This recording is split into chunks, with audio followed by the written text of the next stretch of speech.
Fala pessoal, mais um Na Arena Podcast. Eu sou o Vinícius Poit, empreendedor.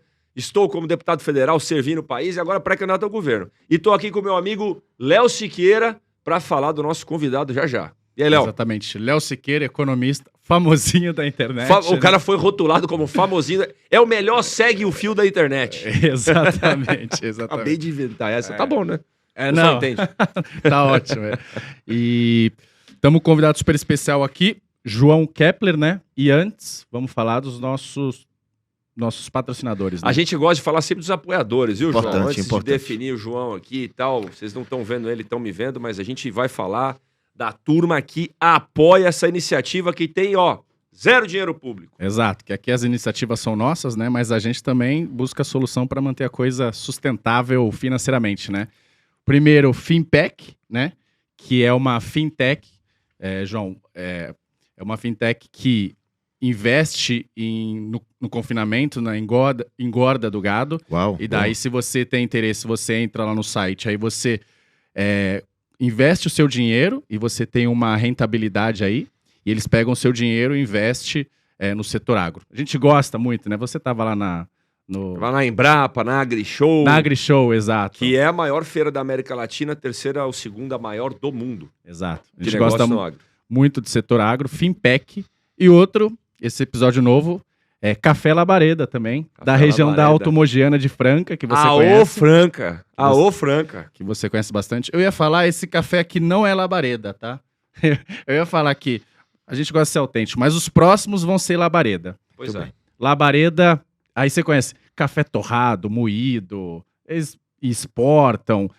Café pra quem sabe, né? O Zema, aquele dia, ele falou, né? Que o melhor café é daquela região ali, né? Da Alta Mogiana e Minas também, né? Eu sou mais atravessou a fronteira o de São Paulo, né? Exato. Minas tem um Exato. cafezinho até que bom também. Exato. Então, Labareda, entrem no site labareda.com.br, podem pedir, tá? Tem cappuccino, tem tudo. E o próximo vai ser Café Labareda. E Boa. agora o nosso convidado... Pessoal, vamos lá, né? A gente vai falar ao longo do podcast, mas eu falo assim, cara, eu tive outro dia, Léo, no Bolsa Summit. Sabe quando o João me convidou, vamos aqui no Bolsa Summit e tal? Rapaz, pensa num galpão. Não é um espaço de evento, é um galpão.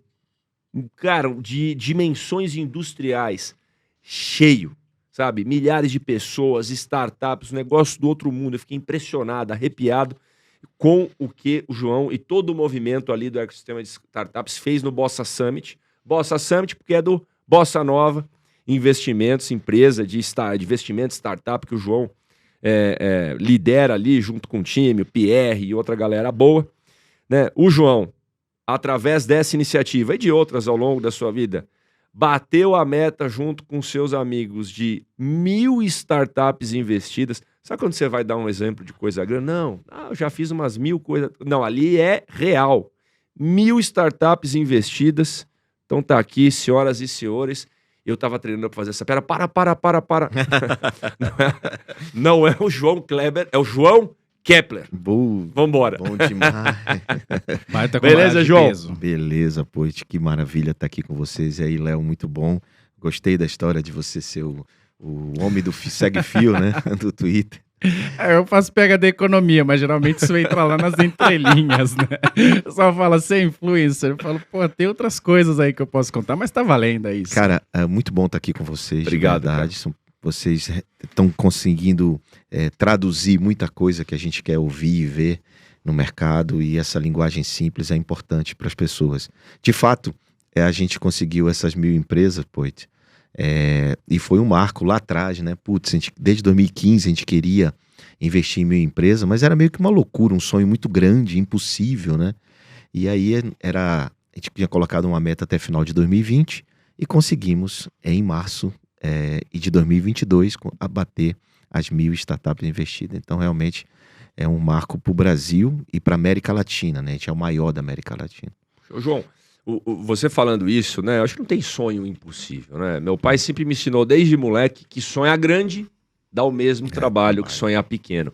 E esses dias discutindo com a turma, né? Uma meta síntese. O que é uma meta para São Paulo, né? Como pré-candidato ao governo.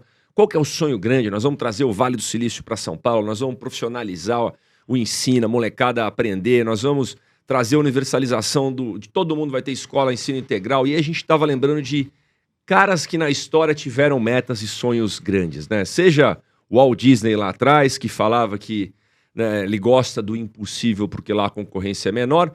Seja o Kennedy, que tinha a meta, não, o homem vai pisar na Lua, o homem vai pisar na Lua, o homem vai pisar na Lua. E tanto fez que o América se mobilizou em torno disso. Como é que nasceu esse negócio? Se foi em 2015, quando foi? Não, a nossa meta são 1000 startups. Porque quando a gente coloca esse sonho, persegue, trabalha e todo mundo está em torno dessa cultura, mobiliza e chega lá, que é um negócio inacreditável. E tem muito de engajamento isso também, né? De mobilizar as pessoas em torno daquele teu sonho. Mas todos que você citou, inclusive você falou do Silicon Valley em São Paulo, tem racional por trás. Então, quando a gente lançou as 1000 startups, a meta parecia um sonho grande, impossível, realmente ninguém nunca tinha nem feito nada perto, mas ninguém sabia, mas nós tínhamos um plano, nós tínhamos uma lógica. Nós comparamos com 9 estudos publicados mundiais em grandes universidades do mundo, que a quantidade de investimento no longo prazo eram os maiores retornos que os venture capital tinham.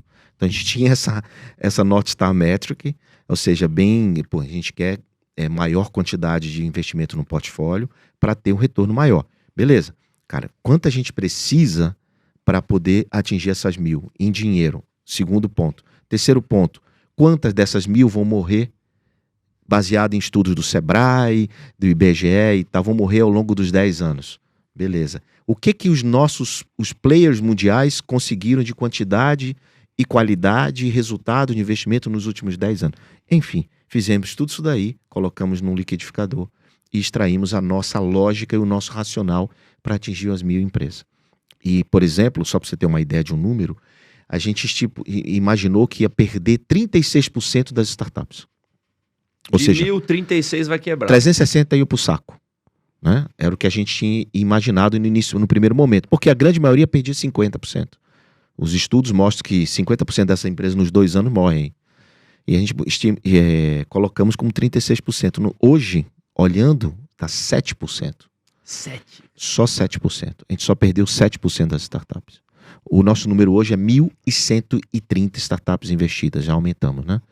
Então, só perdemos 7% até agora. João, deixa eu fazer uma má comparação, que lá em Rinópolis, né, interior, quando eu ia com meu avô lá num sítiozinho, o saudoso Seu Poit, já faleceu, né, mas foi ele que me ensinou a dirigir no AD20, num trator, Massey Ferguson 275, eu vi ele outro dia na AgriShow e deu saudade, né, esses dias eu estava com a minha noiva andando aqui na cidade, eu falei, rapaz, aqui na cidade, né, aqui na cidade, eu falei, amor, eu quero comprar uma D20.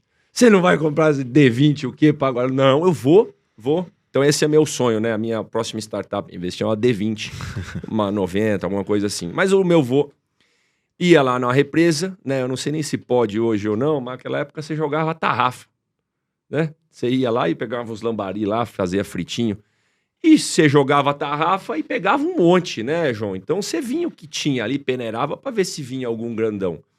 Né? Eu entendo que o negócio de investir em 1000 startups não é jogar tarrafa, né? Que vai morrer 50 ou menos. Não, você tá indo de mais direcionado. Mas era o que pensavam, né? É um business de sniper ali. Eu tô fazendo essa provocação. Não é jogar tarrafa. Não é jogar tarrafa, não é spray and pray, tipo assim, e rezar para que alguma coisa dê certo. Eu escutei isso outro dia, spray and pray, é boa. Não é spray and pray, não é jogar tarrafa.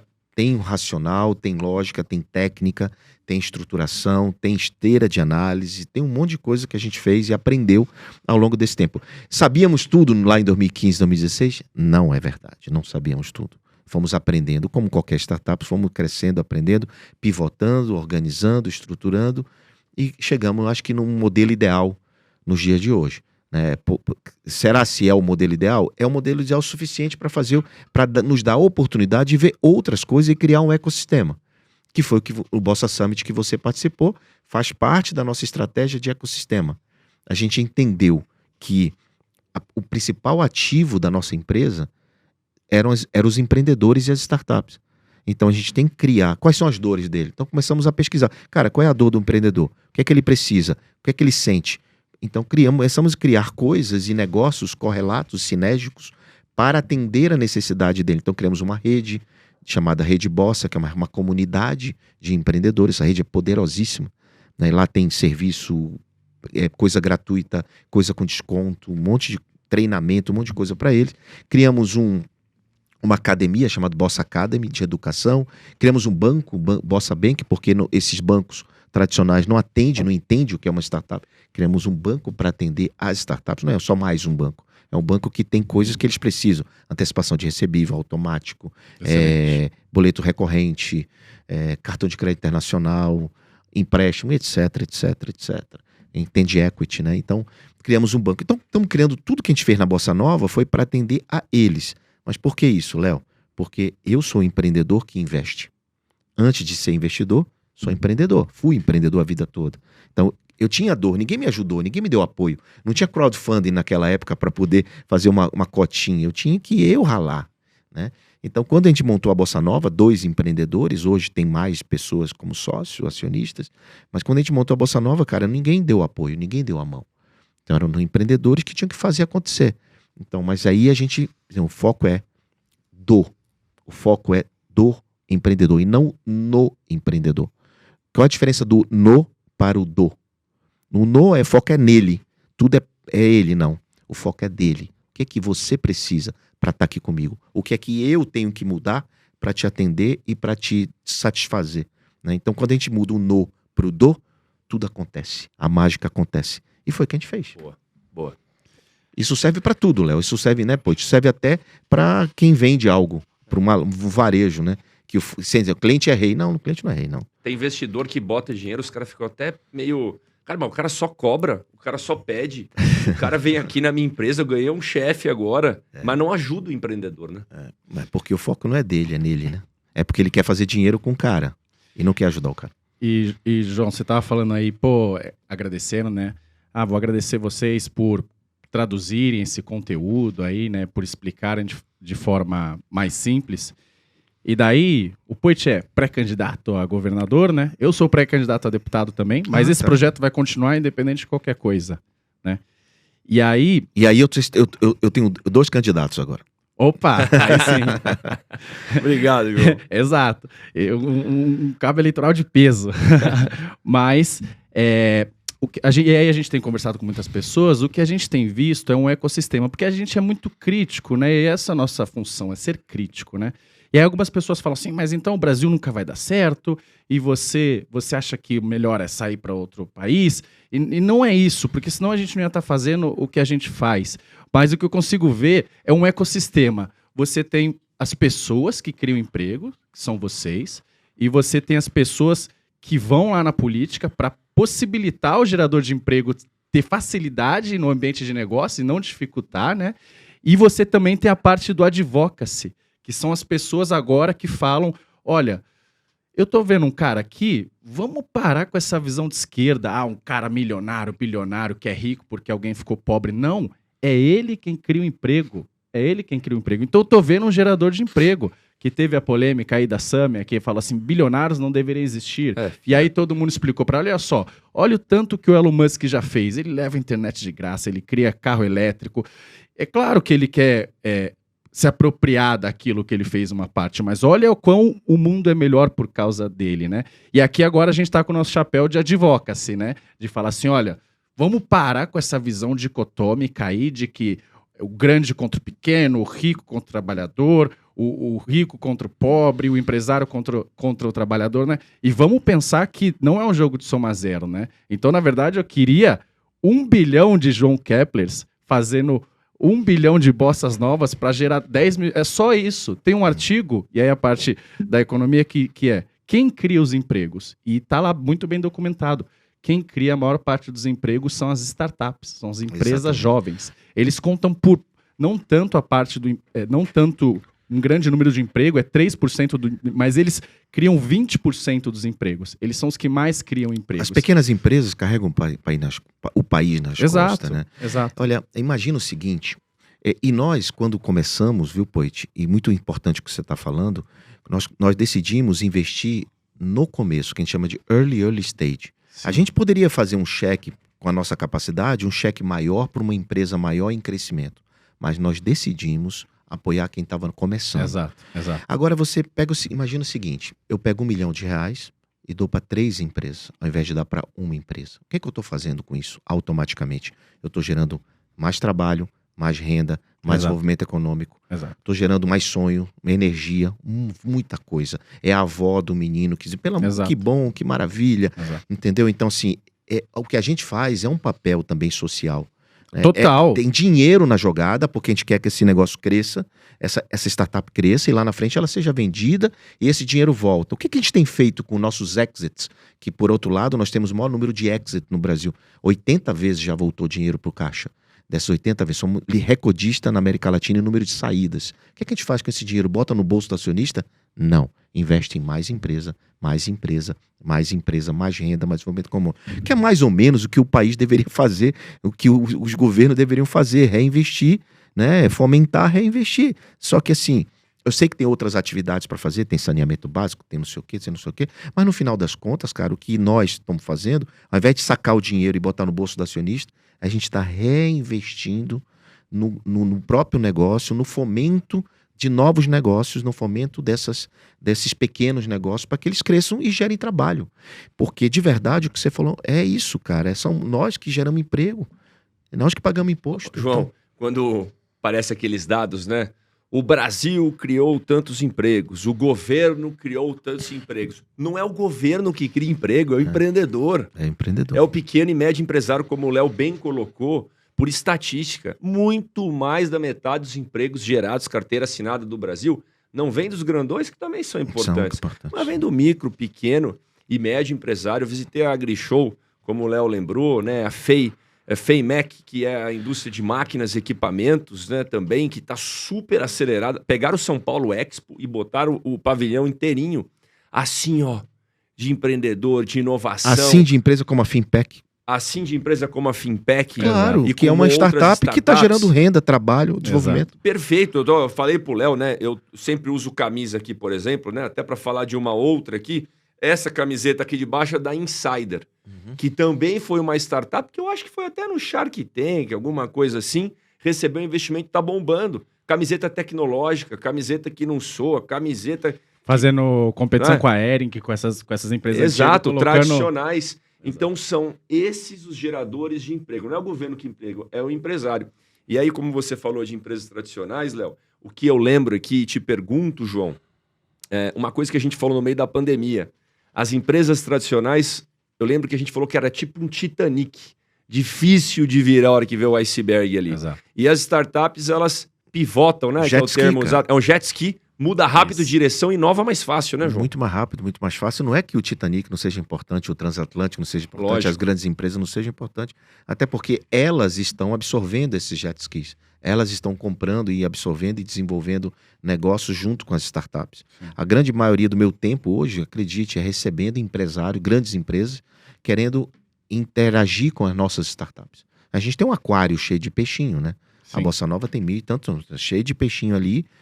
Os empreendedores querendo seu lugar ao espaço, e as empresas grandes hoje entendem isso e vêm querer pescar aqui no nosso aquário, sem jogar tarrafa. Né? Ou seja, ela tem que botar uma boa isca para que uma startup... Boa. Né? Entendeu? Não é uma tarrafa de levar tudo. E aí eu sou muito exigente nisso, inclusive. E só para deixar claro aqui, principalmente para quem está assistindo, as pessoas geralmente elas confundem. Uma coisa são pequenas e médias empresas. A empresa pode ser pequena, mas ter 30 anos. Eu estou falando de empresas jovens, que é o caso dele. Então você pode ter uma empresa jovem grande, como você pode ter uma empresa jovem pequena, né? Que são as startups. Startup geralmente é uma empresa um pouco mais jovem. Então é isso. As empresas jovens são as que criam muito empregos. E são geralmente as que vão criar empregos de maior valor agregado, porque já vem com a tecnologia nova, né? Então, de novo aí, esse papel excelente que não só empresas pequenas e médias, mas empresas jovens. Cada vez nascendo um monte de empresa. Esse é o único caminho. Só um complemento no que você falou. Uma startup, e aí é só para clarear um pouco para quem está assistindo, uma startup é um CNPJ como qualquer outro. Exato. Existe a diferença que uma startup, ela tem culturalmente, algumas coisas que, apesar de que hoje a gente tem uma lei, marco legal da startup, graças ao Poit, que foi um relator do marco legal das startups, não foi o melhor projeto do mundo, porque tivemos vetos e um monte de coisa. Foi uma luta, depois a gente fala sobre isso. Mas uma startup, ela tem algumas características que uma empresa normal não tem. E eu vou explicar para vocês. Uma boa dúvida. O empresário, quando ele monta uma pequena empresa, o que é que ele quer? Ele quer lucro. Ele quer fazer aquilo acontecer para sustento da família e tal. É isso. Isso é uma empresa normal. E tudo certo. E tudo bem, e Claro. tá tudo certo. Uma startup, ela não paga dividendos. Uma startup, tudo que ela recebe, ela reinveste.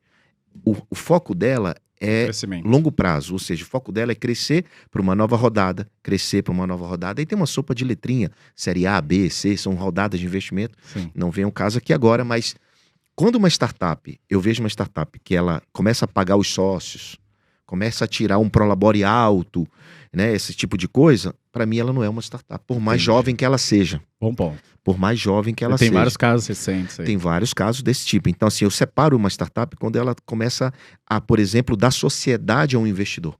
O investidor não entra de sócio. O investidor ele entra no cap table, mas não entra no contrato social.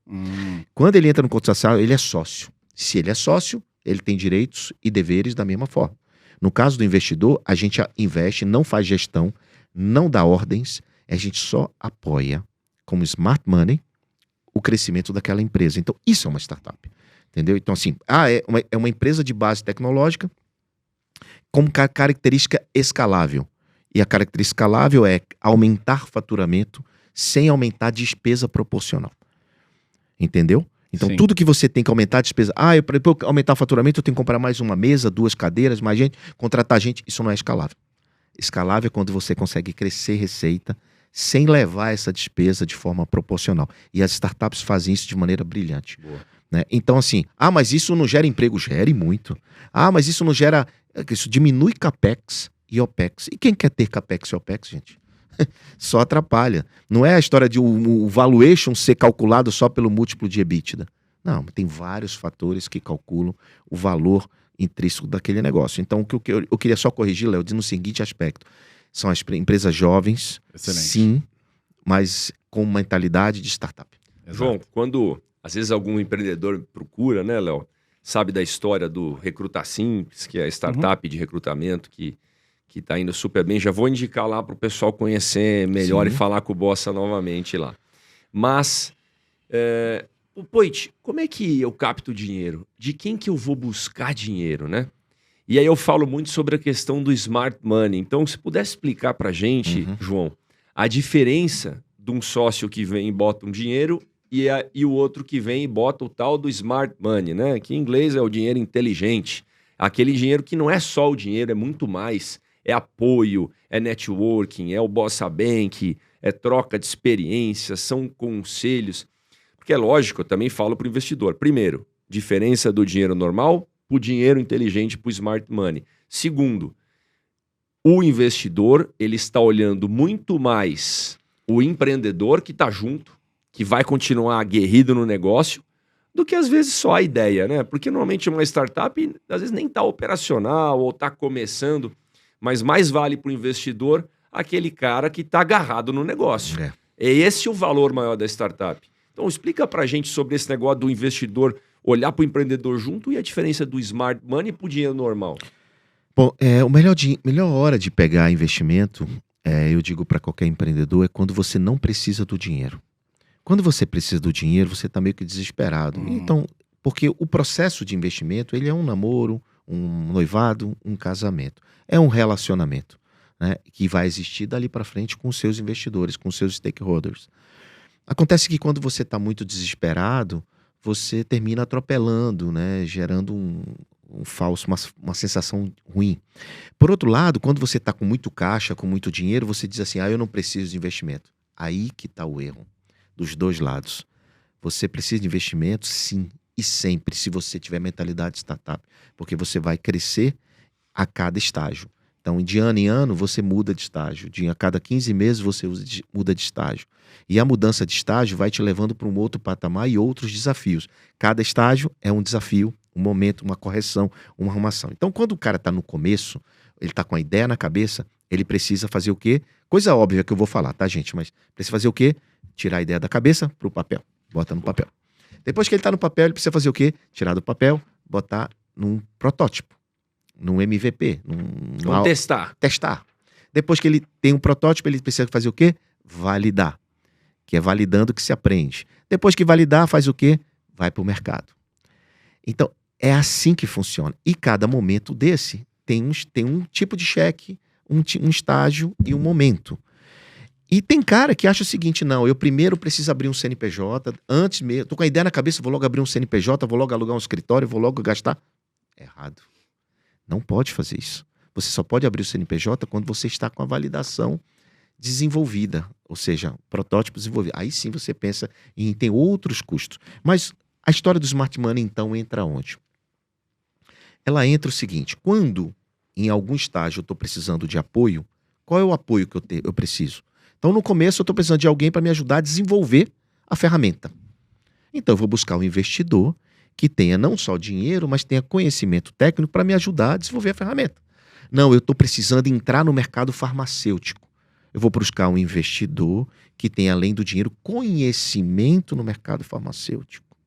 Percebeu? A força do Smart Money é direcionada. Boa. E quem escolhe o investidor não é o investidor que escolhe o empreendedor, é o empreendedor que escolhe o investidor. Justamente por isso, por essa tese e pela necessidade do Smart Money. Eu tenho um livro chamado Smart Money, foi o primeiro livro em português que fala sobre essas lições de empreendedorismo, foi início de 2016 que eu lancei esse livro, chama Smart Money, é um best-seller. E esse livro ajudou muitos empreendedores, muita gente conseguiu captar investimento ao ler esse livro, porque esse livro de verdade, ele é a arte de atrair a atenção de um investidor. Olha a força dessa frase, a arte de atrair a atenção do investidor. Por quê? Porque não é o dinheiro dele o mais importante. O que é o mais importante? O que vem com o dinheiro dele? A atenção dele. Você quer atrair o dinheiro de alguém? Cara, você atrai a atenção. E como é que você atrai a atenção? Dando os porquês dele dar atenção para você. Então, vou dar um exemplo. Estou falando várias coisas misturadas aqui, mas eu acho que é útil para quem está ouvindo. Então, por exemplo, o cara encontra comigo no elevador, Poit e Léo. O que ele fala para mim? Pô, João, tem um negócio incrível, vai mudar o mundo, vou ser unicórnio, vou ganhar bilhões. Eu digo, beleza. Chegou o meu andar, vou embora.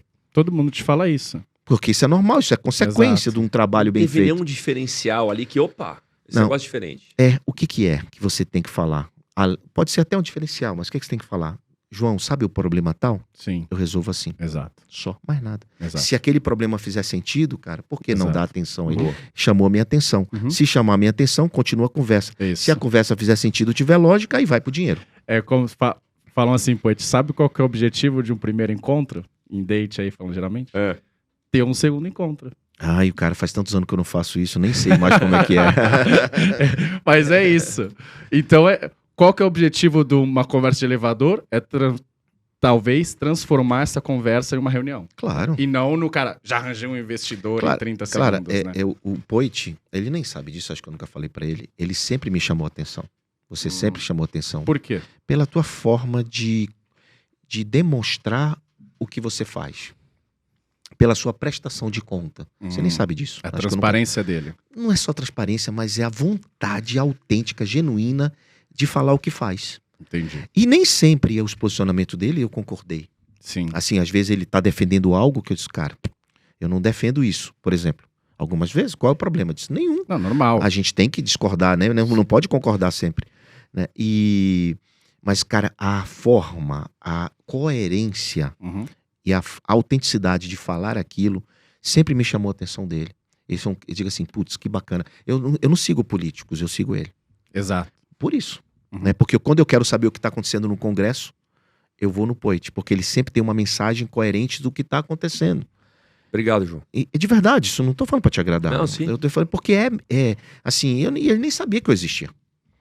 E eu estava lá vendo, porque ali para mim era o imparcial. Sim. Ali para mim era o cara que estava vendo os dois lados. Ali para mim era o cara que estava de forma honesta emitindo a opinião dele e o posicionamento dele. Nem que o posicionamento dele, pô, não voltei em tal coisa. É isso. Eu digo, mas ele deveria ter voltado. Mas tô nem aí, mas é a opinião do cara, coerente. Sim. Não mudou, porque ele foi coerente com outros votos. Foi coerente com não sei o quê. Sabe aquele cara que é contra você? Não é o caso do Poit, eu sou a favor dele. Mas sabe aquele cara que só defende algo baseado no momento e na situação? Depois que tá diferente, ele muda a opinião? Oportunismo. Oportunismo, de hipocrisia, incoerência. Ele nunca me pareceu isso. Então, assim, eu vejo isso muitas vezes no mundo do investimento. Né? Também é um mundo diferente, mas é assim que funciona. João, queria só primeiro agradecer esse depoimento, que é verdade, a gente não tinha falado sobre isso, é a primeira vez que você me fala dessa forma, assim. Obrigado pela transparência, pela genuinidade. João, você falou um pouquinho da nossa atuação no Congresso, não tem como a gente não passar pelo marco legal das startups, que foi algo de muito diálogo, Léo. Léo acompanha, a gente já tem uma amizade de outras épocas também, que é a gente saber escutar os dois lados, saber fazer a arte do possível, né? E isso tem muito a ver com o empreendedor que quer ganhar todas, o empreendedor que quer acertar sempre, o empreendedor e que, poxa, não está disposto a... Não, vou abrir mão disso daqui porque isso aqui é mais importante, que não sabe priorizar as coisas, dificilmente, na minha opinião, vai ter um sucesso. E o marco legal das startups foi um exercício disso. Foi um exercício disso, porque eu estava ali no meio dialogando, sempre fui o cara da construção de pontes. De um lado, alguém queria puxar, né, só para o interesse dele, do outro lado, tá lá uma esquerda que atrapalha, que não queria a modernização da relação trabalhista, e eu querendo falar de stock options, Léo, queria botar a opção de ações, um monte de coisa legal, mas eu falei no final do dia, o que é mais importante para o mercado das startups?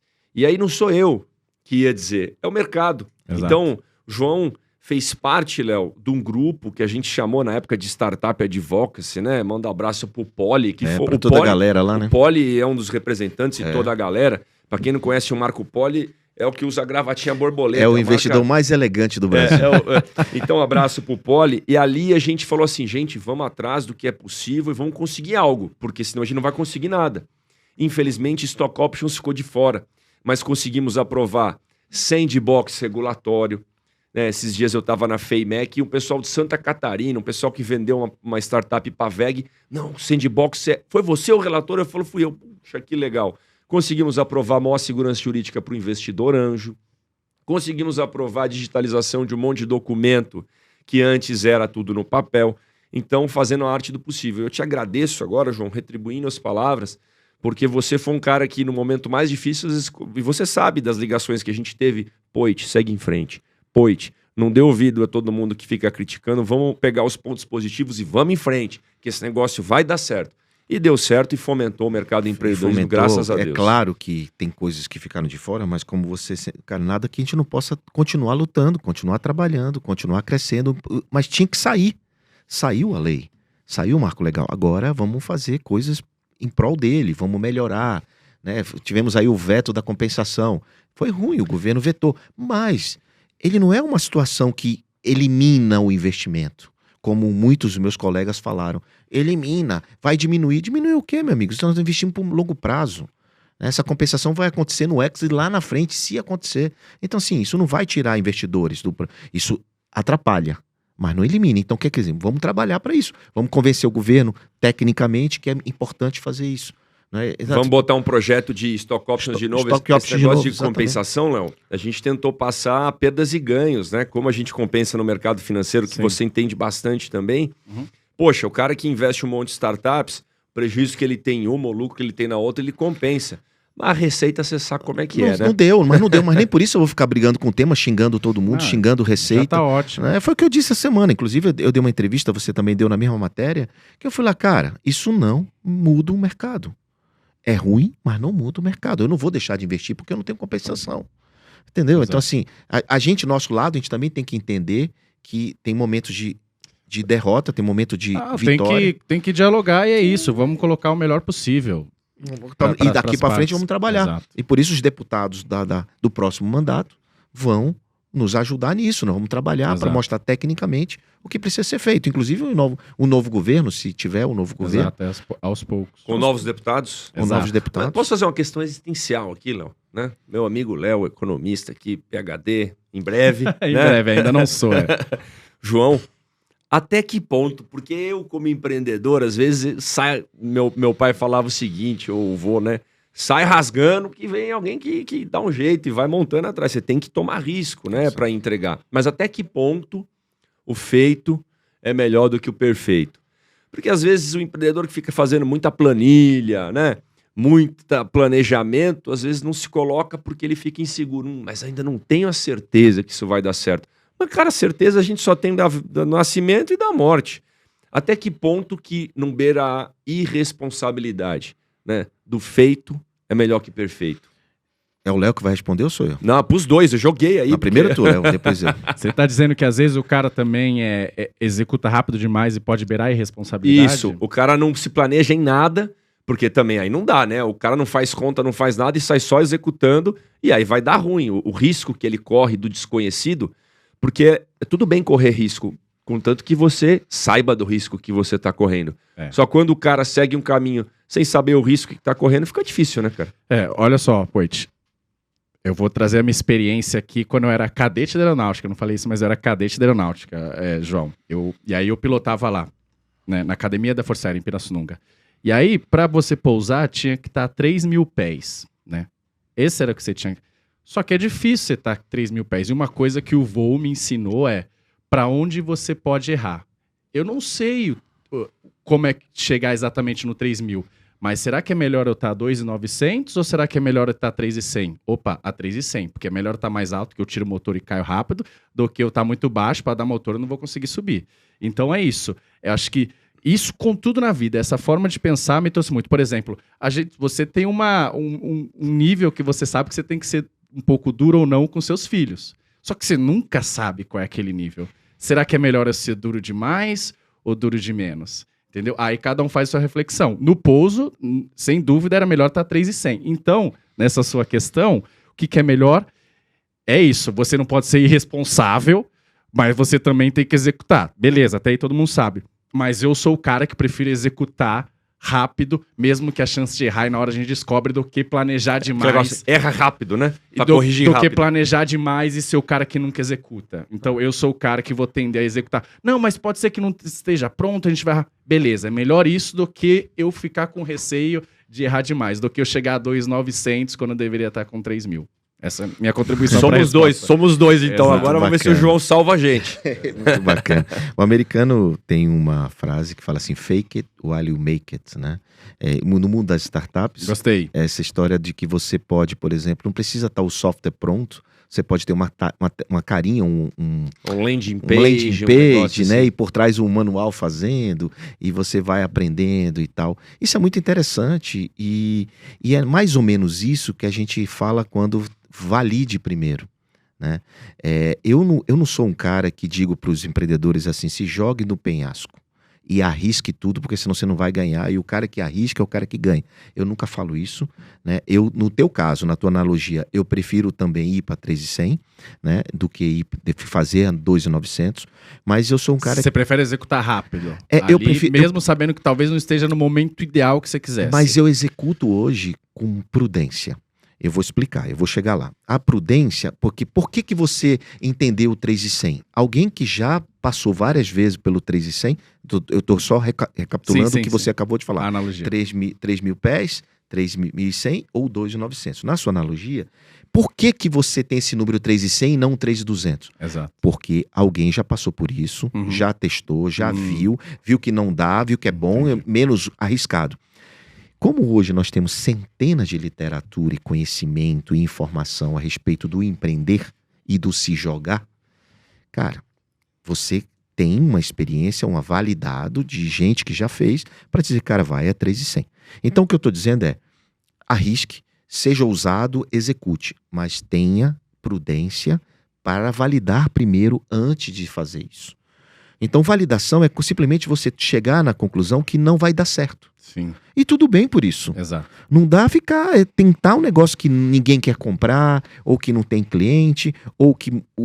Outro dia o cara chegou para mim e disse assim, vou fazer um aplicativo de escolher o motorista do transporte. Tipo, aplicativo de transporte, só que você escolhe o motorista. Eu quero o Paulo Sérgio, porque eu gosto do Paulo Sérgio. No Uber você não consegue fazer isso, na 99 táxi. Aí eu deixei ele falar, vai ser assim, assado. Eu falei, tá, qual a região que você quer atuar? Eu quero atuar em São Paulo, que é o lugar que tem mais motorista. Beleza, deixa ele falar. Eu ensinei pra ele o que eu vou mudar um pouco a resposta e volto pra ela, tá? Você não tô me furtando de responder. Tá Sim, interessante. sim. Mas aí o americano chama isso de MOAT. M-O-A-T, MOAT. Uhum. What is your moat? É uma pergunta que ele faz muito pro empreendedor. O moat é o seguinte, o moat significa fosso. Nos castelos medievais, se construía fosso para quê? Para afastar dos inimigos. Isso era um diferencial competitivo. Isso era um diferencial dos castelos, demoravam mais a ser atacados. Aí eu perguntei para ele, então você está criando um moat. Ele esse é meu moat, esse é meu diferencial. Meu aplicativo o cara vai querer usar porque ele escolhe o motorista. Eu falei, beleza, você já parou para pensar por que o Uber nunca fez isso? Ele porque para eles não vale a pena, eles querem, pagam taxa, sei lá o quê, é aquela história toda, né? Mais de reclamar do que de entender. Aí eu falei, beleza, então eu vou te contar o que acontece com os castelos medievais. Ele explica, eu vou explicar. Lá dentro, eles passavam 3, 4 meses lá dentro do castelo. Por quê? Porque os inimigos acampavam fora. Esperando acabar o quê? A alimentação interna para que você saísse e assim eles atacavam você. Um diferencial competitivo, ele só é diferencial competitivo quando você consegue sobreviver mesmo que não tenha alimentação. E aí, é isso do aplicativo. Cara, e quando eu chamar alguém, o Paulo Sérgio não estiver disponível, o que vai acontecer? Eu vou me frustrar. E eu vou terminar desinstalando a tua ferramenta. Sim. Sacou? Eu dei essa volta toda, Sim, essa sim, analogia sim. para vocês entenderem que, às vezes, cara, a validação te mostra isso. Então você quer executar, você quer sair na frente, você quer sair fazendo, mas você não validou, você não testou, você não organizou o seu pensamento, você não chegou no nível de 3 de 100. Para que você ali, você saiba que o erro é menor. Pode até dar errado, pode até se estribuchar. Né? Então, assim, muita gente também me pergunta, João, como é que eu vou empreender agora?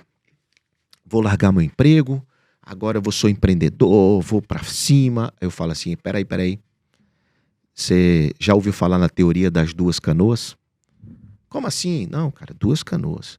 Como é isso, João? É assim, ó, você está empregado e você quer empreender. Tudo bem, o sonho de muita gente é empreender. Legal. Então, o guru te falou lá para você sair, largar teu emprego e empreender, eu digo assim, olha a teoria das 2 canoas. E o que é 2 canoas? São 2 canoas, você bota um pé em uma e um pé na outra. E aí você continua empregado, trabalhando sem perder a atividade, sem esmorecer, sem fazer coisa errada, mas aqui você começou a validar, testar, olhar, estudar, planejar, organizar a sua vida, tem muita literatura sobre isso. Então você vai nas 2 canoas. Vai chegar um momento, irmão, que a correnteza não vai deixar mais você ficar nas 2 canoas, porque você não vai conseguir se equilibrar. O que vai acontecer? Você ali, e neste momento, e só nesse momento, Decide qual você vai. Você vai decidir qual que você vai. E o que você vai fazer com a outra? Que você decidiu uma, qual que você vai fazer com a outra? Afunda. Esquece, para você não ter que se arrepender, porque não tem volta. Aí sim você empreende, entendeu? Sim. Então assim, parece meio louco essas coisas que a gente fala, mas cara, é a realidade que eu tô vendo. Poit, mais de 1.100 empreendedores, Poit, que passaram por mim, que lidam comigo, é uma comunidade. E a gente vê de tudo, é muito de psicólogo no meio também, né? Então a gente sabe muitas vezes como funciona, o que não funciona, o que o cara pensa, né? E essas coisas vão trazendo pra gente esse cheiro de asfalto, essa sensibilidade de dizer vai por aqui, não vai por aqui. João, quando você fala em validação, eu tava lembrando de um livro, Léo, quando eu fui empreender o Recruta Simples, eu cheguei lá no Cubo, né, um espaço de coworking aqui em São Paulo, e aí o Flávio Pripas, tava eu e um amigo meu, engenheiro, Humberto, um abraço pro Humberto, engenheiro da Unicamp, administrador da GV, tudo entendido, né? Fizemos um planejamento, business plan, falar, Flávio, DRE. vai ser assim, nosso aplicativo vai dar certo, o povo quer comprar. Já testaram? Não, mas não precisa nem testar, o negócio é bom. Joga tudo fora as planilhas e leia este livro. Lean Startup. Que livro? Lean Startup. A startup enxuta, recomendo para vocês. E lá ele fala sobre o MVP, mínimo produto viável, né? Traduzindo, sobre o teste de hipótese. E foi ali que a gente começou. Eu também estava pensando nisso, MVP o tempo inteiro. E qual que foi a validação que a gente fez ali no caso? A validação, às vezes era uma simples conversa com uma gerente de RH de uma empresa. Falou, olha, qual que é o seu problema? Seu problema é que você não tem braço para postar vagas de emprego em vários sites? Você posta em quanto? Só em 3. E se tivesse um negócio que com um post você postasse em 100 ao mesmo tempo e isso te salvasse tempo, te entregasse mais currículos organizados com qualidade. Pô, isso aí ia salvar minha vida, mas eu preciso contratar um monte de gente para fazer. Tá bom, eu vou fazer isso para você e a gente vai testar. Num pitch, às vezes numa conversa. Essa é a primeira validação, né? É de você gostaria de ter essa solução de problema? Aí, só para quem está assistindo, para ficar bem claro, tá certo? O que o Poit fez foi a validação através de perguntas. E o que a moça do RH falou? Beleza, ia salvar a minha vida, beleza? Aí sabe como é que a gente fez? A gente montou uma landing page, então posta aqui, mas não tinha nada automatizado. Aí ela postava, aí eu e o Humberto cadastrava nos 100. Cadastrava na mão nos 100 e entregava tudo. Beleza, aí o que aconteceu? E aí entregou o resultado. Aí ela disse, uau, funciona. Quando entregar o resultado, aí vem a segunda pergunta matadora. Ok, ela pagaria? Quanto ela está disposta a pagar por aquele cadastro automático? Aí que é o problema. Entendeu, Poit? É aí que o empreendedor se lasca, que se enrosca. Porque ele perdeu um tempo danado criando, validando. Na hora de o cliente pagar, o cliente não paga. Porque ele esqueceu desse ponto importantíssimo da validação, que é quem paga a conta, qual é o cheque, a precificação em relação, quem é a persona, a precificação, modelo de negócio, como é que vai ser? Vai ser assinatura? Vai ser por cadastro? Vai ser por... Então tem várias coisas, e eu não estou desanimando ninguém aqui, mas eu estou dizendo que fazer negócios e startup é muito mais do que simplesmente se jogar no penhasco, que é o objetivo da sua pergunta. E no nosso caso foi até assim, não era nem mais com o gerente. Ela falou, aí é com o financeiro. Aí eu fui no financeiro, bom, quantas pessoas você precisava para contratar para fazer isso? E se custar... Não, se custar só isso aí, eu faço um teste. Pronto. Mas essa é a pergunta mais importante. Não adianta você ter uma baita solução que o cara quer, mas o cara não paga por ela. O cara não paga por ela. Então, assim, tudo isso é complexo. Depois, claro, eles encontraram um modelo de negócio. E aí eles foram em busca do tal do Product Market Fit, né? Que é o PMF. Aí eles foram em busca do PMF e depois que encontra o PMF, o que acontece? Série A, Série B, Série C, de investimento e rodada de investimento, que é exatamente o que a gente espera que toda startup faça, né? Novas rodadas de investimento. Perfeito. E, Poit, você falou aí do Flávio Pripas, né? Uma vez eu também fui numa palestra dele no Cubo, né? Quando ele era CEO do Cubo na época. E falando dessa questão que você disse do elevador, né? Como é que o cara faz para chamar a sua atenção? Daí ele falou, cara, aqui no Cubo, né? Que é um lugar que coloca lá, que acelera algumas startups, etc, né? Inclusive, o Recruta sempre ficou lá uma época. E aí ele falou, cara, eu faço duas perguntas, geralmente. Qual o problema você está resolvendo? E como é que eu escalo isso, né? Que é como você falou, eu falei, ou menos. exatamente. Exato. E aí é o seguinte, por exemplo, eu jamais investiria, eu acho, num estúdio de meditação, porque pode ser que esteja resolvendo um problema, mas não é escalável. Agora eu investiria num aplicativo de meditação, que já tem alguns, mas tem dois que são grandes, que é o Headspace e o outro que é o 10% Happier. Um vale 10, o outro vale 20 bi. Porque ele dá a mesma solução, só que é escalável. Aí eu te pergunto, aproveitando, você investiria num aplicativo hoje de meditação que vale nada? Para começar? Tá começando hoje. Tem que ter algum diferencial. Tem que ter um Moat. Tem que ter um Moat. Legal. Porque senão já tem dois aí. Tá, e a validação do Moat. Eu sou um bom aluno, rapaz. E a validação do Moat, certo? Exato. Pronto. Beleza, tá resolvido. Quem tá assistindo já tem MBA, pô. Não. Claro, velho, claro, porque isso economiza centenas e centenas de horas. Mas então eu vou te fazer dar mais uma parte da aula ainda. A minha pergunta agora. Só foi para fazer a pergunta. A pergunta é, essas foram as respostas do Flávio. Quais características que você vê na empresa para poder investir? Se você pudesse ranquear algumas poucas. A característica, assim... Acho que você já falou um pouco, né? Qual o problema e se é escalável, mas o que mais? O quanto está validado, não. E aí, depende do estágio, quem é que vai fazer aquilo acontecer. Execução. Quem está prometendo isso? Quem é esse cara? Esse cara é um cara que só tem...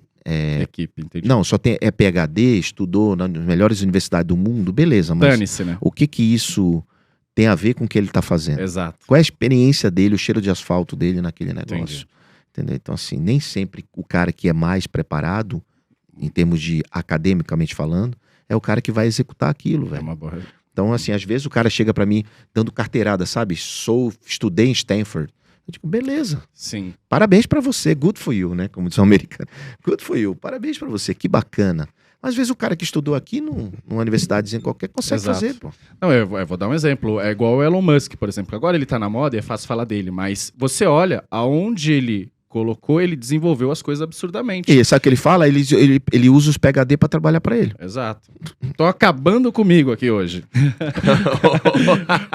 mas não, eu não tenho ego com isso nada. Eu acredito muito, é execução.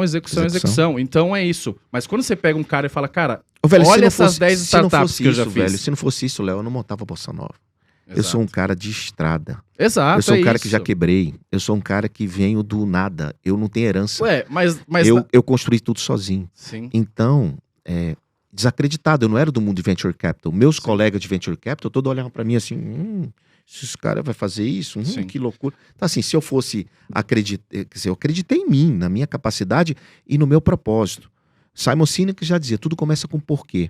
Quando os caras diziam pra mim, por que você vai fazer isso? Aí eu tinha, perguntou por que, acabou, né? Por isso. Eu tinha um porquê muito forte, cara. Eu sabia desde o começo onde eu queria chegar. Né? E aonde eu ainda quero chegar. Então, assim, eu não tenho esses estudos todos. Eu me lembro que quando eu fui buscar investimento pra mim no Silicon Valley, eu cheguei numa mesa de investimento, fazendo uma apresentação, eu tinha um e-commerce de ingresso. Eu apresentei o cara, eu apresentei lá, mesa, cadeira, funcionários fardados, carro plotado, 4 escritórios, 50 colaboradores. Aí o cara virou pra mim e disse assim, tá bom, mas qual é o teu CAC? O que é CAC? Não sabia nem o que era CAC, eu não era estudado, eu não tinha estudado aquilo, eu não sabia nada disso.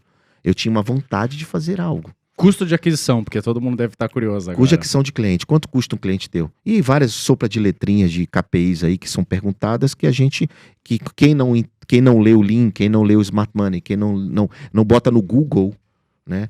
Ele não consegue fazer. Não, mas as pessoas tendem a achar isso, assim, o cara estuda ali não sei o quê, e aí o cara é só um cara de ideias. Não, eu tento sempre focar muito na execução. E aí, para ser poético aqui, eu sempre falo de Fernando Pessoa.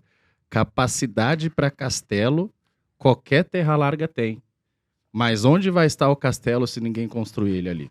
É simples assim. Capacidade para castelo, qualquer terra larga tem. Então, execução. E aí, quando você pega um cara que já construiu algumas coisas, você fala, pô, esse cara já fez acontecer. Então, ele tem capacidade de execução. Eu vou dar um exemplo do Poit, por exemplo. O cara fez a primeira eleição dele, 200 e quantos mil votos? 207.118. Como é que eu vou falar que esse cara não sabe fazer, uma campanha? Não tem como. Daí, quando ele vai para uma próxima campanha, quando alguém fala, não, olha só, eu fiz 200 e pouco. Não, de novo, não quer dizer que você, né, não é igual o vendedor. O vendedor não tem passado, né? Tem que sempre estar ali fazendo as coisas acontecer. Mas já fala, eu sei minimamente o que precisa ser feito ali. Nós estamos no processo de aprendizado, né? Então é isso, eu acredito muito, é execução. Ô, Léo, para arrematar esse assunto e falar de um outro aqui, a gente rumar para uma conclusão, o cara fala assim, né? Mais vale um time B, time mais ou menos, com uma execução A, execução nota 1000, né? Do que um baita time de Stanford, MIT, Harvard, mas que não executa mais ou menos, né, João? É o que a gente chama de o jockey e o cavalo. Numa corrida de cavalo, você aposta no cavalo. O cavalo, asalão, não sei o quê, você vai apostar no cavalo. Nós, no mundo de Venture Capital, apostamos no empreendedor, no cavalo, no jockey, que é o empreendedor. Então é muito diferente, assim, o cavalo, ou seja, o projeto do cara pode ser lindo, maravilhoso, mas se o jockey não for, não vai. Não vai. Então a resposta é essa, cara. O que eu analiso é muito o empreendedor. Sim. É o cara que fez, o cara que já sofreu. Às vezes o cara chega pra mim, o cara quebrou 3 empresas, eu digo, qual o problema disso? Exato. Você não vai cometer os mesmos erros, velho. Você vai fazer acontecer e você tem capacidade de desenvolver isso. Então é isso. Léo, você falou de uma coisa ali, né, e tô dando uma viradinha de assunto aqui. Não é virada de assunto, sabia? Agradecendo muito o João, tá? Porque você falou de quanto que ele é duro com os filhos ou não. A gente tava batendo um pouquinho, porque o João tem só filho prodígio, né? A gente precisa saber qual que é a fórmula do sucesso aqui, porque eu também quero ter filho. Tá educando bem, né? E como é que nós vamos fazer? Mas, cara, eu, graças a Deus, eu agradeço muito a Deus e pai e mãe, né? Que tive bastante estímulo dentro de casa do empreendedor, né? Que sempre me falava, aperto de mão firme, sorriso no rosto e olho no olho, filho. Vai, fala com todo mundo. O não você já tem, né? Essas frases permearam a minha infância e a minha vida, que vieram do meu pai, João, né? E aprender que nada cai do céu, que tem que ir atrás, que tem que conquistar, que a meritocracia é importante. E aí tô com o livro do João aqui, Léo, Se Vira Moleque. Prepare seu filho para construir uma vida com protagonismo, autorresponsabilidade, atitude empreendedora, realização pessoal e prosperidade. João, fala um pouquinho disso aqui. Qual que é a fórmula aí pra galera que tá em casa, né? Como é que educa o filho na medida de, como o Léo falou, também não deixar no desalento, não pode né? Abandonar, não pode deixar você morrer afogado, mas se afogar um pouquinho é bom. Mas deixa beber uma água ali, não joga a boia logo de cara, né? Não joga a boia. Esse livro é o segundo livro de educação que eu fiz. O primeiro foi Educando Filhos para Empreender. E depois veio o Se Vira Moleque. Esse livro é um livro para os pais e não para os filhos. Muitas vezes um pai compra, diz, escreve aqui, dá uma dedicatória para o meu filho, para ele sair do videogame. Eu digo, não. Ele não vai sair do videogame por causa do livro. Esse livro é você que tem que entender que você tem que criar um ambiente fora do videogame melhor para que ele queira parar de jogar videogame e ficar com você. Esse é o ponto, Poit. A vida e nós, como os pais, eles preferem dizer assim, meu filho, o painho vai ter que trabalhar e não posso ficar com você. Eu vou ter que trabalhar. E começa a criar na cabeça do jovem a obrigação do trabalho. Putz, e que é ruim, né? Que porque o pai vai abandonar ele para trabalhar. Abandonar ele para trabalhar. Ou seja, todo o contexto, não tem dinheiro, eu vou trabalhar para ter dinheiro, não sei o quê. Tudo isso que vai sendo construído desde muito criança, a criança vai trazendo coisas difíceis, né? E como o pai não tem tempo porque efetivamente precisa trabalhar, muitas vezes ele não entra no mundo da criança. Não brinca com a criança, não desenvolve junto com a criança e não constrói um ambiente empreendedor diferente da superproteção, porque tem pais que fazem isso, por outro lado, muito proteção, de fazer uma redoma de vida e dizer assim, não bota o dedo na tomada, não bota. No meu caso é diferente, bota o dedo na tomada, se você não morrer, você vai vai sobreviver, né? Então, assim, eu criei dentro de casa, através desse livro, é exatamente isso, assim, criar meninos para o futuro, criar jovens do futuro, para que esses jovens com 25 anos não fiquem ainda dependendo de uma orientação de pai, de uma orientação terminar a faculdade para trabalhar, uma orientação de não saber muito o que fazer. Por exemplo, se perder o emprego, eu vou fazer o que da vida? Cai o chão, tira o chão, né? Então, nesse livro, por exemplo, eu falo assim, cara, por que você dá mesada para o seu filho? Porque, é muito bom mesada para o menino começar a controlar dinheiro. Concordo. Começar a falar sobre dinheiro. Eu digo que mesada é um instrumento para se falar sobre dinheiro. Beleza. Lidar com orçamento. Lidar com orçamento e tal. Mas só que é o seguinte, cidadão. Você pega a mesada e faz ou semanada ou mensalidade. Não é verdade? E aí o menino espera aquele dia para receber o dinheiro. Na cabeça dele, ele está criando uma condição. Então, o que nada mais é do que o salário fixo? Uma condição. Você troca o teu trabalho por um salário. E naquele dia do salário, você recebe o salário. E você faz isso com o teu filho de 10 anos. Você está construindo no moleque uma mentalidade de assalariado. Para que ele fique esperando a dependência do salário, que é a mesada. Eu não sou contra quem dá mesada. Eu sou contra quem não discute a mesada, quem não conversa sobre a mesada. Bota regra, meta, atingimento de... Como é que é aí, várias, cara? Tem bônus por desempenho? Várias coisas, né? Várias coisas em relação à meritocracia, mas ele saber que aquilo ali não é para sempre, porque não existe estabilidade. O que o pai está fazendo é criando uma estabilidade na cabeça do filho. E aí ele não vai correr atrás. Sabe o que o pai faz? Eu te falo isso com experiência própria. Um mini CLT ali, quase. Cria uma mini CLT. Eu tenho muitos amigos que fazem isso, né? Cria na cabeça do menino, olha, aquela fazenda é sua. Aquele apartamento é seu. Quando morrer, eu digo, sabe o que eu falo pros meus? Vou gastar tudo em vida. Ótimo. Vou gastar tudo em vida. Mas por que, senhor, você faz isso? Porque eu não quero que ele tenha a sensação no subconsciente dele que ele tem aquilo garantido. Porque só ganha Muito dinheiro bom. Quem é insatisfeito e incomodado. Anote aí. Quem é acomodado e satisfeito não corre atrás. E aí você vai criar um filho satisfeito, acomodado, super protegido. Cara, super proteja outras coisas e não seu filho. Porque se você super proteger, a vida vai bater nele. Rocky Balboa, já dizia, ninguém bate mais forte que a vida. A vida não é quanto você bate, mas quanto você aguenta apanhar. Como E você levanta depois que toma porrada. Toma porrada. Aí você vai criar um moleque sem anticorpos. Ah, não, meu filho não bate nele, meu filho. Meu moleque chegava em casa apanhado, eu dizia, bateu também? Não, então vai apanhar de novo. Boa. Minha última pergunta aqui, João. Excelente. Enfim, esse livro, só para concluir, esse livro fala um pouco sobre isso, dessas minhas experiências. Se vira moleque, se vira moleca, né? Porque eu sei que é o Theo, Davi e a Maria. Que já é uma baita empreendedora, né? A Maria é empreendedora, mas eu pego mais leve com ela. Acho que homem tem essa coisa com mulher, filha mulher, eu acho, geralmente. Eu pego muito leve com ela, assim, mais do que eu deveria até. E, às vezes eu me estranho. Caramba, eu tô pegando leve demais. João, você me ganhou quando você contou a história da sua filha, que ela perdeu o prazo lá pro vestibular. A gente falou off aqui, né? Pai, me ajuda aí, fala lá que eu perdi o prazo, mas que eu vou entregar segunda. Você falou negativo, você não sabia qual era o prazo? Sabia, porque não entregou. Então, é isso aí.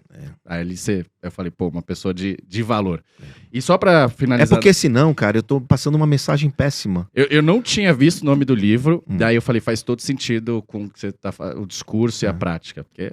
Não, é total. Esse livro é total prática, minha prática. Quem me conhece há muitos anos sabe que eu faço isso. Já errei. Agora, eu tenho problemas também, viu? Não sei, tudo são flores. Por exemplo, meus filhos, eles são independentes financeiramente há muito tempo. Muitas vezes eles dizem assim, eu vou fazer porque eu posso. E aí você faz como? Cadê a autoridade de pai? Então você tem que criar um respeito de pai, independente do dinheiro. Então eu tive que aprender a fazer isso, tá certo? Então uma coisa que eu venho aprendendo, e meus filhos me respeitam muito, me amam, mas eu tive que aprender a fazer. Boa. Você falou de aprendizado, essa é a minha última pergunta aí. Nesses anos, porque eu gosto, tem um podcast que eu escuto muito, eu gosto sempre de ouvir podcast de empreendedores, porque isso, acho que a cabeça dele é isso, é humildade, no sentido de eu não sei o que o cara quer, eu acho que eu sei. Eu vou levar para validar, quando tiver validado, eu vou ver se o cara tá disposto a pagar e tal. Então eu gosto muito dessa mentalidade.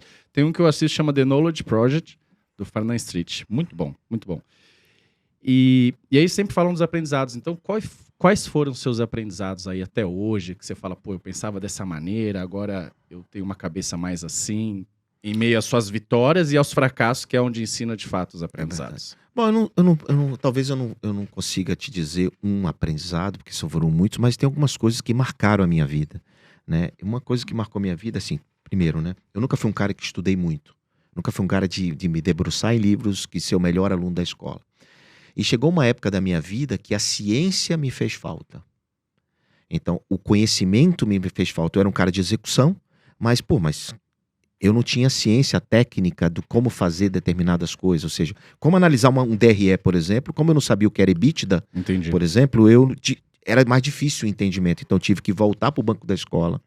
Então, para estudar a ciência. Então, bom, mas o ensinamento que eu tenho sobre isso é o seguinte: só a prática é capaz de te mostrar como tudo realmente funciona. Você pode parar e ler 50 livros, ver 300 filmes na Netflix, mas se você não põe em 500 podcasts e palestras e treinamentos, mas se você não colocar em prática os insights que te tocaram, você não vai fazer acontecer e você não vai pôr em prática nada na sua vida. Então não é que você não precisa, não é que a prática é mais importante que a teoria, mas as coisas têm que andar muito paralelo. A gente tem que ir executando e estudando. Lifelong learning, né? Que é o meu lema de modo aprendizado on. Então eu, como um cara que acordo 5:30 da manhã, eu tenho o maior orgulho de ter 8 livros publicados, mas eu estudo pra caramba. Então quando eu ouço um podcast desse, eu não ouço pra me divertir, eu ouço pra aprender. E eu não fico assim com o braço cruzado. Sabe, às vezes eu vou dar uma palestra, uma conferência, eu vejo o cara de braço cruzado. Isso eu já sei. Eu digo, irmão, só sei que nada sei. Sócrates já dizia isso há quantos milhões de anos. Exato. Então assim, cara, a gente tem que aprender. De cada pessoa a gente tira algo. Por mais que você não goste dela, né? Mas você aprende. Então a prática vai te ajudar a aprender muita coisa. Então, essa é a primeira coisa que eu posso te falar que mudou minha vida. A outra coisa que mudou minha vida foi subir o nível de consciência. Subir o nível de consciência é simplesmente você olhar para onde está todo mundo olhando e enxergar o que ninguém está vendo. Mas por que você está fazendo algo que ninguém está vendo? Então, quando a gente montou a Bossa Nova, foi um nível de consciência acima. Porque todo mundo só fazia da mesma maneira. Deu certo no mundo, eu vou fazer aquilo. Não, cara. Eu vou fazer algo que ninguém está fazendo. Né? De buscar um diferencial competitivo, buscar o moat. Então, de novo, uma coisa que mudou minha vida foi moat, diferencial competitivo, olhar para onde está todo mundo olhando, enxergar o que ninguém está vendo e fazer o diferente. Né? Me preocupar com o que as pessoas falavam de mim, claro, porque eu não sou dessas, não ligo porque fala de mim. Cara, eu ligo pra caramba, porque perspectiva é o que você passa. Né? Assim como a comunicação é o que você fala. Não é, né? Não é o que as pessoas entendem. Beleza, mas foi você que errou. Porque você comunicou errado, você falou errado, você tentou errado. Então, eu me preocupo demais com isso. E de fazer o que ninguém está fazendo, mas com o pé no chão, com validação, com estruturação. Né? E principalmente por um motivo muito simples. Depois que eu aprendi a validar e a fazer as coisas antes, eu errei menos e gerei consequências negativas menores para as pessoas. Porque quando você se envolve, quando você é candidato a governador, cara, você está envolvendo um monte de gente. Uhum. Né? Então você deve ter pensado muito, porque isso gera consequência positiva e negativa. Né? Então, quando a gente está conversando aqui no off, que a gente estava falando das opções e das situações, você o tempo todo diz, mas isso tem isso, mas isso tem. Então, assim, claramente a gente tem opções, tem planos, tem 2 canoas, tem várias coisas para fazer. Então, acho que essa, não sei se eu respondi. Não, respondeu, excelente. Não pode ser uma bravata, né? Não pode ser uma bravata. É algo mais planejado. E aí, para dar a minha despedida aqui, passar para o Léo, para você depois, João, dar a palavra final. Agradeço demais. Eu lembrei de um livro agora aqui, que é o Outliers, né? Outliers. Os Foras de Exatamente. Série, que fala Michael muito sobre Gladwell. isso. Michael Gladwell. É treinamento. O Tiger Woods, o Neymar, o Guga.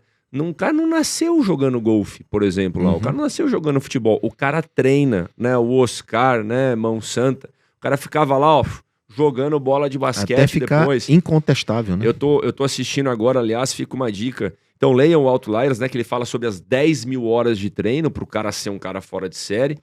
E como todos sabem, eu sempre falo do basquete agora, que é meu esporte predileto, depois que eu conheci a Evelyn, né? Que é a minha noiva, E basquete. tem Ela altura. joga basquete. E tem altura. Joga super bem. E aí tem o arremesso final, que fala um pouco do Jordan. E agora tem que agora eu sou fã do camisa 32 do Lakers, que foi aposentada, né? Que é o Irving Magic Johnson. Cara, esse cara foi um fenômeno, né? Um fenômeno, com uma energia positiva. Treinava sem parar. Então não tem o cara que é um baita atleta sem treinar, né? E o treino, a prática, traz uma maior chance de sucesso ou uma menor chance de fracasso. E aí, para concluir, quando a gente fala de trabalhar, né, de montar as startups, João, de produzir, de que é o empreendedor que faz, às vezes, e você falou dos seus filhos, né, de perder o emprego. O que o cara faz se perder o emprego? O Léo sabe dessa história. Às vezes eu chego lá no Congresso e falo, sou pré-candidato ao governo, mas Poit, por que você não se reelege deputado federal? Você tem uma eleição garantida. Garantida é nada, né? Tem que trabalhar muito. Mas Poit, rapaz, e se você perder a eleição para governador, o que você vai fazer da vida seu mandato? Porra, deixo pra vocês responderem. Cara, eu vou trabalhar, cara, o que eu fiz a minha vida toda. Eu vou empreender. Espero que vire investidor ou startupeiro novamente. Nós vamos fazer pra ganhar, mas, cara, olha a mentalidade desses políticos. Graças a Deus tem o Léo aqui, tanta gente querendo inovar. Obrigado, João, por estar aqui. Muito cara, bacana. Foi espetacular essa conversa. Isso que você falou por último aí dos Outliers, né? Do cara que joga o golfe, o Tiger Woods. Ele também tem uma situação que repetidamente os pais chegam para mim. Eu recebo muita carta de pais. Chegam para mim e dizem assim: meu filho não dá para nada. Já tentou basquete, já tentou futebol, não dá para nada. Aí eu digo assim, cara, não fale isso pro seu filho. Continue tentando. Uma hora ele vai achar a natação, bolinha de gude, uma hora ele vai achar a habilidade dele, que ele tem uma vocação para fazer aquilo, ele vai treinar e vai ser o melhor disso. Todos os exemplos que você deu foram assim. Não era a principal função do moleque jogar basquete ou jogar golfe. E ele encontrou aquilo ali. Então os pais não podem desistir e desistir mentalmente o filho. Porque não dá para nada, porque não serve para isso, porque tentou 3 esportes, porque não tenta o 4º, o 5º, 16, 15. É o teste de hipótese da de startup. hipótese da ali. startup, exatamente. Exato. Não, excelente a conversa, muito boa, João. Agradecer aos nossos, né, parceiros, patrocinadores, né? A Finpec, esse pessoal que tá gerando emprego, né? Quero E conhecer a Finpec, hein? Boa. Opa, eu Opa. tô devendo uma visita no confinamento deles. Quem sabe já vai nós três juntos lá. Não, Quero ir lá. boa. Já Quero vamos ver. lá nos confinamentos, Quero nós ver três. o que eles fazem. Eu tenho um fundo agro lá, que de repente... Né? Boa. Aí, tá Aí, ó. vendo? Exato. O pessoal- Apoia o podcast aqui que o negócio dá bom. E a Labareda também. Depois vamos fazer uma visita pra Franca, tomar um café lá. Vamos lá em Franca tomar um café da Flávia Lancha. Abraço, Flávia. Exato. Abraço, Flávia. Gabriel, meu amigo. E tem uma frase que eu gosto que é assim, que eu tenho falado ultimamente, que é quando os brasileiros e principalmente os políticos... Falar de novo, pra ficar bom ali. Quando os brasileiros e principalmente os políticos perceberem que quem vai levar progresso e renda e riqueza são os empreendedores e não são os políticos, aí o Brasil começa a entrar em outra história, né? E aí eu falo assim, então não tem papel para os políticos? Não, claro que tem. De dar igualdade de oportunidade para as pessoas, ou seja, educação, principalmente básica, né? Cuidar da saúde, principalmente dos desassistidos, e segurança. E a economia? Deixa que tem um bando de gente lá boa, capacitada, pensando. Deixa eles trabalharem. Facilita a vida deles. Trata o empreendedor como herói, e não como criminoso, como foi tratado nos últimos 15 anos aí, no governo da esquerda. Então é essa. Eu fico muito motivado falando com as pessoas, porque eu falei, eu tenho visto um ecossistema de pessoas que estão gerando emprego, uma nova geração de políticos que tem essa mentalidade, não mais uma questão de jogo de soma zero, e essa pessoal na mídia, de fato levando esse discurso aí para acabar com essa história de que alguém é rico porque o outro ficou pobre, não. Então, só agradecer aí. 1.000 startups. Você tem um número de empregos? Quanto já é? Tem esse número todo, mas é muita coisa. Não vou chutar agora, mas Exato. é muito alto o nosso Depois número de empregos, diretos e indiretos, muitas mulheres líderes dessas startups. Mas eu fico te devendo esse número exato. Não, exato. E depois passa, a Vou gente passar. divulga o tanto de emprego, agradecer ao trabalho que você tem feito e o tanto de gente que tá, graças a Deus, tem uma renda aí no final do mês por causa dessa mentalidade, vamos investir, vamos gerar oportunidade, vamos resolver o problema das pessoas. Dinheiro Boa. produtivo é o que importa, né? Você pega o seu dinheiro, aporta numa renda fixa ou num título tesouro direto e tal, tudo bem, é renda fixa. Mas, Capital cara, produtivo. mas não está gerando capital produtivo, não está gerando renda, trabalho, educação, sabe? Então é isso que importa, é isso que eu faço. Né? Posso até ganhar menos, se a Selic é alta, você pode até ganhar menos investindo em gente, né? Mas investindo em gente, essa Exato. energia volta, Deus está vendo, e isso vem com uma força incrível, e é isso que vai fazer o Brasil dar certo. Boa. Exato. Obrigado, João. Valeu. Léo, vocês que estão... Olha, não esqueçam, a gente sempre tem que falar isso no Sininho. começo. A gente esquece, às vezes, de falar, né? Somos empreendedores que saem fazendo e vai Exato. corrigindo a rota ao longo do caminho. Mas se inscreve no canal, bate o sininho lá, a notificação, recomenda para os amigos. Vamos que vamos. Mais um Na Arena Podcast. Obrigado, pessoal. Valeu.